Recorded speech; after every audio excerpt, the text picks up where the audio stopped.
Good morning, and welcome to beautiful North Carolina, where the sun is shining and there's not a cloud in the sky. I come to you today with a news briefing. It's a month end. I'm going to try to keep it as brief as possible.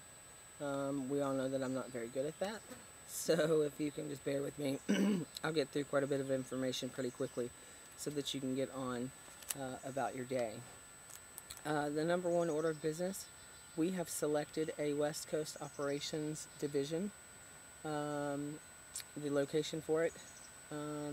Most people expected us to base ourselves out of San Francisco, where the operation actually originated.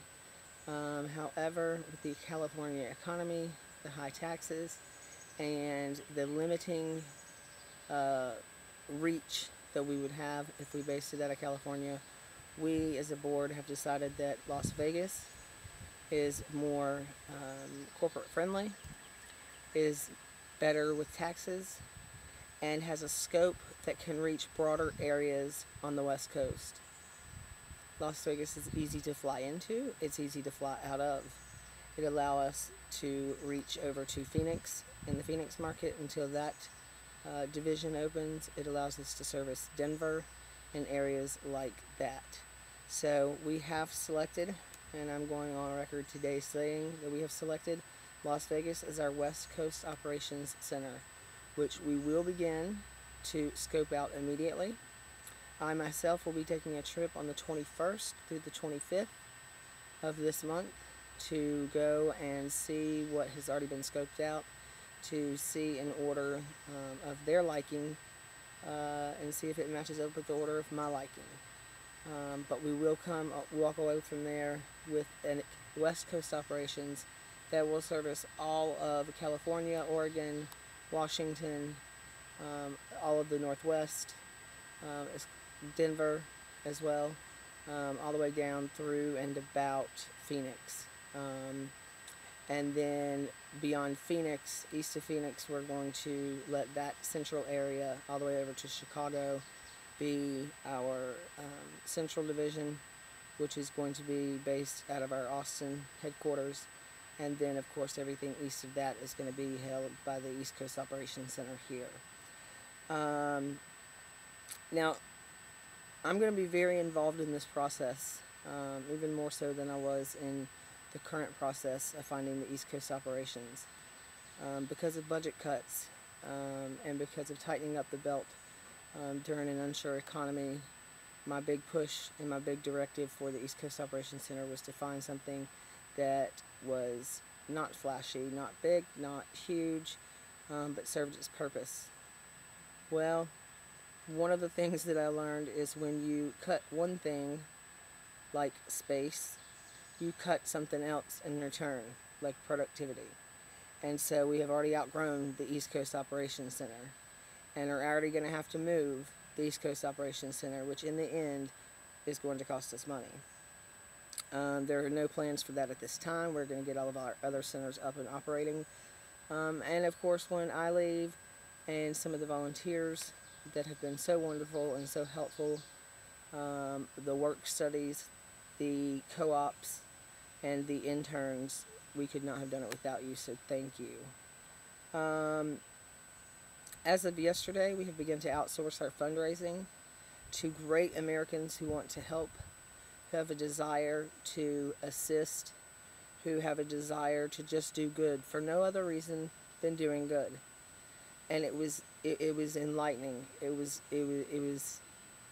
there were no words for me to describe how exciting it was to see that there were people that I don't know, that no one in the corporation knows, that didn't even know the corporation before signing on to Twitter, offering their help, their time, their commitment, and their dedication to helping us raise money so that we can tackle these tough economic times as we wait on our approved and applied for grants, stimulus money, Recovery Act money, and SBA loans. The month-end financials for the month of May were better than expected. This proved to me that my team was able to follow directive and to really button down the hatches to really cut spending when we said cut spending, all while never having a service interruption to a single program that we offer as of today. So we did not sacrifice service or product, but we did and were able to cut our expenses and come in above where we wanted to come in at for the month of May, which is an excellent, excellent thing. Thank you to everyone who cut their expenses and brought us in line and made our balance sheet exactly what it is as of the 31st of May. Clearly we are doing very good with running a business and starting this foundation in a rogue economy. I'm very proud. I'm very proud that we have been able to accomplish what we have been able to accomplish, and we continue to accomplish everything that comes our way, because we find a way, and that's because we care.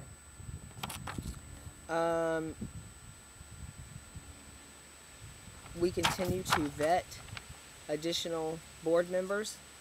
That is one of the things that we are still asking for, are additional board members.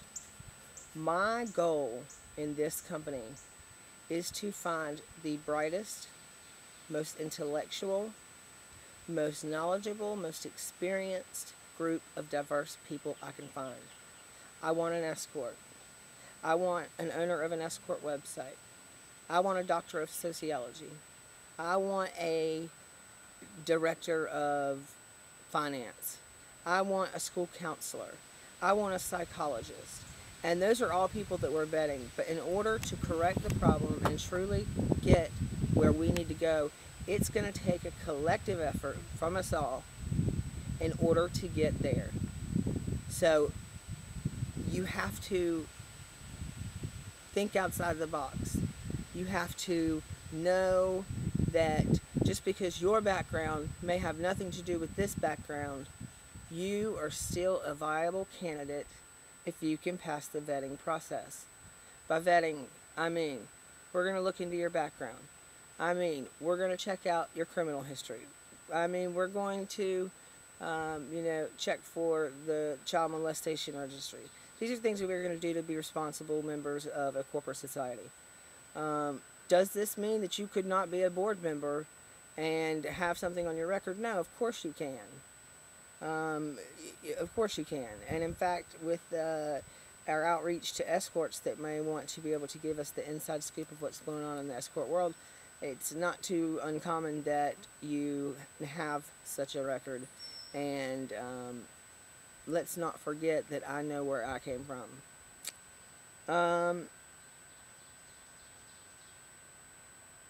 Furthermore, reaching out to the public. What do we need? What do we need from you guys? Well, we're in a big wait and see pattern. For anyone who has ever dealt with the federal government, you understand that there is a lot of red tape.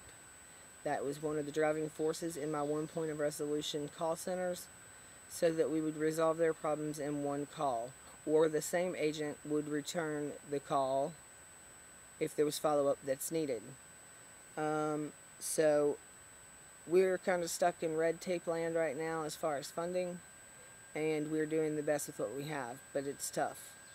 And it's tough as we continue to grow, because we refuse to stop growing because of the economy thus far.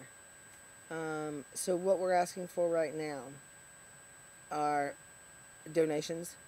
You can donate by going to www.ethan, E-T-H-A-N, King, K-I-N-G, Foundation, FOUNDATION.org, and you may pledge your donation there. It defaults to $250. We don't care if it's $5, $10, $100, $1,000, $10,000. We just need all the donations that we can get, because that's going to turn around. It's going to help us continue to open programs. It's going to help assist the callers that are already calling in on the 3 various hotlines, and again, we'll go over those before this is over with.